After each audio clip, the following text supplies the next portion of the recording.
नमस्कार।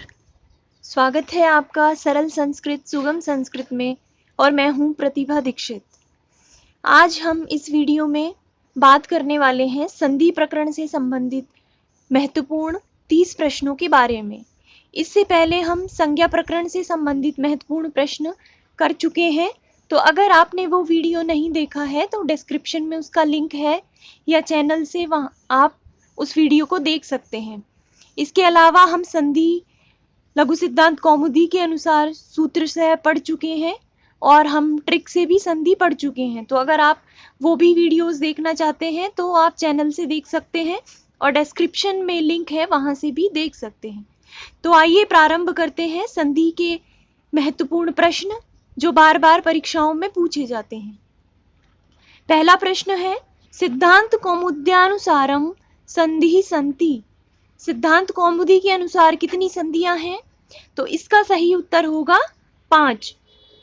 लघु सिद्धांत कौमुदी में 3 संधियां हैं, अच, हल और विसर्ग। लेकिन सिद्धांत कौमुदी में जो प्रकृति भाव संधि है उसको अलग माना गया है और इसके अतिरिक्त जो स्वादि संधि है उसको अलग माना गया है विसर्ग संधि से। तो अगर प्रश्न आता है कि संस्कृत व्याकरणे कति संधि, तो उत्तर होगा 3।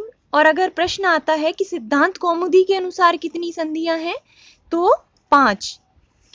दूसरा प्रश्न है, संधि विधायकम सूत्रम अस्ति। इनमें से कौन सा संधि विधायक सूत्र है? तो पहला है हलो अनंतरा संयोगः, परः सन्निकर्ष संहिता, वर्ण संधानम संधि या हलंत्यम। तो इसका सही उत्तर है परः सन्निकर्ष संहिता। ये जो सूत्र है जो ये कहता है कि जो 2 वर्ण अत्यधिक जिनमें सामीप्य हो उनका मिलना उनकी संहिता संज्ञा होती है और इसी सूत्र के अनुसार संधि होती है। तो इसका सही उत्तर है ब। तीसरा प्रश्न है, सुधि प्लस उपास्यः इत्यत्र संधि पदम अस्ति। यहाँ पर संधि पद क्या है सुधि उपास्य में? तो इसका सही उत्तर है अ, सुध्यु उपास्य। यहाँ पर ई है और उसके बाद उ है, तो ई को यण होकर य हो जाता है और बाद में उ मिलकर सुध्युपास्य। चौथा प्रश्न है, री प्लस आकृति। इसमें कौन सी संधि है? इत्यत्र संधि स्यात्। तो इसमें संधि है, गुण है, दीर्घ है, यण है या पररूप है? तो यहाँ पर संधि है यण।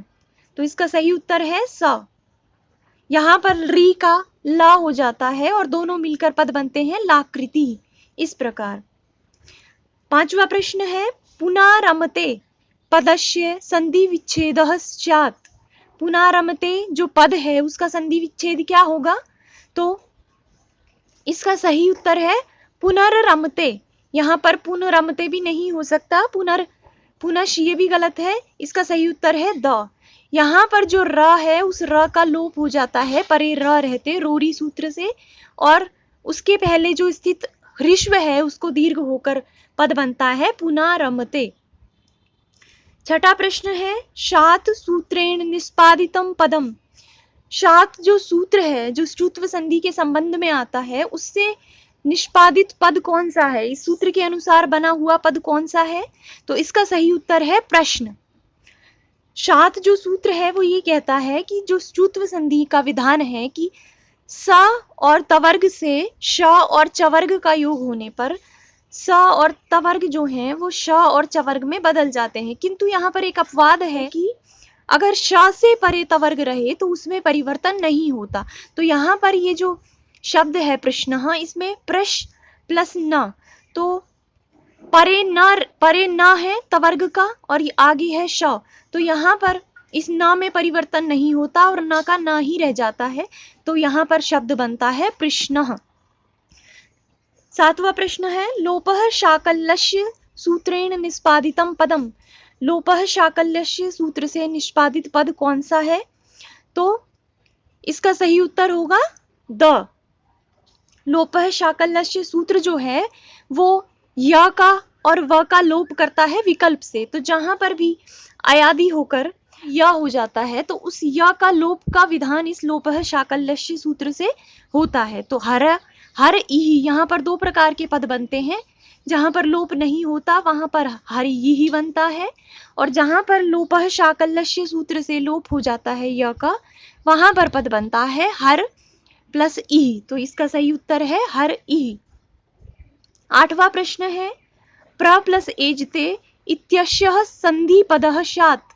इसमें संधि पद क्या होगा, तो आप एक बार सोचिए। इसका सही उत्तर है अ। आप इसमें वृद्धि संधि ना करें, क्योंकि ये वृद्धि संधि का अपवाद है, ये है पररूप संधि।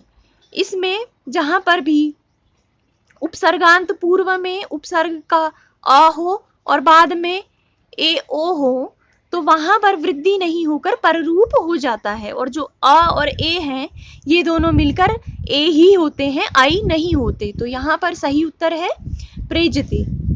9वां प्रश्न है मनीषा इत्यस्य संधि विच्छेदः स्यात्। इसका संधि विच्छेद क्या है मनीषा पद का, तो इसका सही उत्तर है स। यहाँ पर मनस प्लस ईसा, इसमें जो अस है इसका शकंदादिसु पररूप वाच्यम सूत्र से इसमें पररूप संधि है, और यहाँ पर टी का लोप होकर मनस प्लस ईशा है मनीषा, इस प्रकार। 10वां प्रश्न है अधोलिखितेषु यण संधेः रूपम विद्यते। यण संधि का कौन सा रूप है इनमें से, तो इसका सही उत्तर है प्रत्युपकारः। प्रति उपकारः प्रत्युपकारः, यहाँ पर ई का य हो गया तो ये है यण संधि। 11वां प्रश्न है कस्मिन् पदे दीर्घ संधि अस्ति। कौन से पद में दीर्घ संधि है, नास्ति, चैव, पावक और रमेश। तो इसका सही उत्तर है अ। ये वृद्धि संधि है, ये अयादि संधि है और ये गुण संधि है। तो सही उत्तर कौन सा है इस प्रश्न का, नास्ति। 12वां प्रश्न है मध्वरिः इत्यस्य संधि विच्छेदः। मध्वरी पद का संधि विच्छेद क्या होता है, तो इसका सही उत्तर है मधु प्लस अरिः। इसमें ह्रस्व उ होता है, दीर्घ नहीं होता, तो इसका सही उत्तर है मधु प्लस अरिः। 13वां प्रश्न है यथेष्टम इत्यस्य संधि विच्छेदः करणीयः। अच्छा, ये प्रश्न जो है वो रीट 2016 में आया हुआ है। बाकी प्रश्न भी परीक्षाओं में आए हुए हैं। कोई स्कूल व्याख्याता में आया है 2016 में, सेकंड ग्रेड 2010 में आया है। तो सारे जो प्रश्न हैं परीक्षाओं में आए हुए हैं। यथेष्टम का संधि विच्छेद क्या होगा, तो इसका सही उत्तर है स। यथा प्लस इष्टम, यहाँ पर गुण होकर और पद बनता है यथेष्टम। 14वां प्रश्न है अनुस्वारस्य ययि पर सवर्णः सूत्र संदर्भे अम प्लस चितः पदस्य संधि स्यात्। अनुस्वारस्य ययि पर सवर्णः जो सूत्र है उनके अनुसार अम प्लस चितः में संधि होकर क्या पद बनेगा, तो अनुस्वारस्य ययि पर सवर्णः सूत्र कहता है कि अनुस्वार के परे यय प्रत्याहारस्थ वर्ण होने पर पूर्व में स्थित जो अनुस्वार है वो परसवर्ण हो जाता है, अर्थात उसी वर्ग का पंचम वर्ण हो जाता है। तो अम में ये जो अनुस्वार है ये च का ही च है परे, तो च वर्ग का पंचम वर्ण ञ बन जाता है। तो इसका सही उत्तर है द। यहाँ पर संधि पद होगा अयंचितः, इस प्रकार। 15वां प्रश्न है धात्रिंशः पदस्य संधि विच्छेदः स्यात्। क्या संधि विच्छेद होगा धात्रिंशः पद का, तो इसका सही उत्तर है अ। धात्री प्लस अंशः धात्रिंशः, यहाँ पर री को होता है और त और र मिलकर त्रिंशः, इस प्रकार। 16वां प्रश्न है एचो अयवाया वह सूत्रानुसारेण ओ वर्णस्य स्थाने अचि किम भवति। एचो अयवाया वह जो सूत्र है उसके अनुसार ओ वर्ण के स्थान पर क्या आदेश होता है, तो ओ वर्ण के स्थान पर आदेश होता है अव। तो इसका सही उत्तर है स। 17वां प्रश्न है वृद्धि रेचि सूत्रस्य उदाहरण रूपेण भवितुम शक्यते। वृद्धि रेचि सूत्र के अनुसार कौन सा उदाहरण निम्नलिखित में से है, तो वृद्धि संधि का कौन सा उदाहरण है इनमें से, दैवैश्वर्यम। तो इसका सही उत्तर होगा अ। 18वां प्रश्न है हरे प्लस अव इत्यस्य संधि पदः स्यात्। संधि होकर इसमें से क्या पद बनता है, तो इसका सही उत्तर है स। यहाँ पर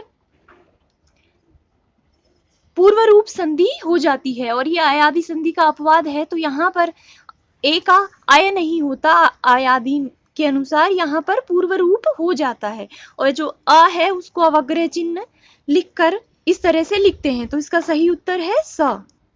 19वां प्रश्न है विष्णु प्लस इमौ इत्यस्य संधि पदः स्यात्। इसमें संधि होकर क्या पद बनता है?